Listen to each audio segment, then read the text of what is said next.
अंधेरे और सन्नाटे की इस दुनिया में आपका स्वागत है।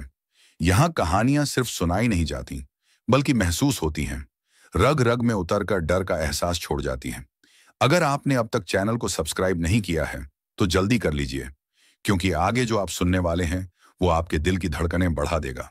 तो तैयार हो जाइए आज की इस रहस्यमयी और डरावनी दास्तान के लिए, जहां एक साधारण बस ड्राइवर की रात उसकी जिंदगी की सबसे भयावह रात बन जाती है। रात के 11 बजे थे। शहर से गांव जाने वाली आखिरी बस निकल चुकी थी। ड्राइवर का नाम रामलाल था। वो 20 साल से ये रूट चला रहा था। शहर से गांव तक का रास्ता दिन में तो आसान लगता था, लेकिन रात को वही रास्ता किसी भूतिया जंगल जैसा हो जाता। उस रात बस में केवल 5 यात्री थे। 2 बुजुर्ग, एक औरत अपने बच्चे के साथ और एक कॉलेज का लड़का। बस जैसे जैसे शहर से दूर होने लगी, बाहर का सन्नाटा गहराता जा रहा था। कुत्तों का भौंकना, पेड़ों की सरसराहट और दूर कहीं से उल्लू की आवाज, सब कुछ मिलकर माहौल अजीब बना रहे थे। गांव के पास पहुंचने से पहले एक पुराना मोड़ आता था। लोग कहते थे कि उस मोड़ पर कभी भयानक हादसा हुआ था। 20 साल पहले एक पूरी बारात बस समेत खाई में गिर गई थी। तब से उस जगह पर अजीब अजीब घटनाएं होती थीं। रामलाल जब उस मोड़ पर पहुंचा तो बस अचानक झटके से हिलने लगी, जैसे किसी ने नीचे से धक्का मारा हो। यात्रियों ने घबराकर पकड़ लिया, लेकिन रामलाल ने हिम्मत करके बस को संभाल लिया। बस जैसे ही मोड़ पार करने लगी, रामलाल ने देखा सड़क किनारे सफेद कपड़ों में कई औरतें खड़ी थीं।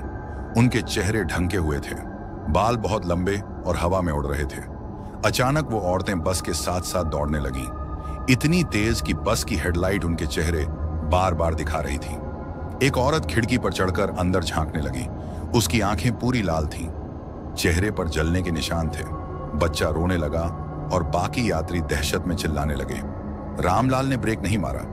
उसे अपने पुराने साथी की बात याद थी, कभी प्रेत दिखे तो न रुकना, न पीछे मुड़कर देखना।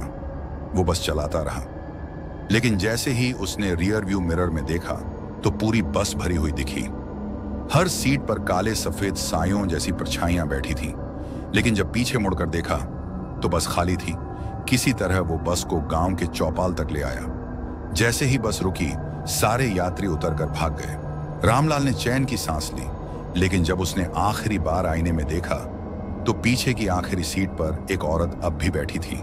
वो धीरे धीरे मुस्कुरा रही थी। रामलाल का दिल धड़कने लगा। उसने मुड़कर देखा, सीट बिल्कुल खाली थी, लेकिन आईने में वो औरत अब भी मौजूद थी। और तभी बस का इंजन अपने आप बंद हो गया। लाइटें बुझ गईं और रामलाल ने महसूस किया कि कोई उसके पीछे खड़ा है। क्या वो औरत वही थी जो उस हादसे में मरी थी, या फिर कोई और रहस्य छिपा था उस मोड़ पर? कहानी यहीं खत्म नहीं होती, क्योंकि अगले दिन लोगों ने पाया कि वो बस गांव के बाहर मैदान में खड़ी थी, लेकिन रामलाल का कहीं पता नहीं था। क्या चाहोगे कि मैं इस कहानी का पार्ट 2 बनाऊं, जहां सच्चाई सामने आए कि वो प्रेत आत्माएं असल में कौन थीं?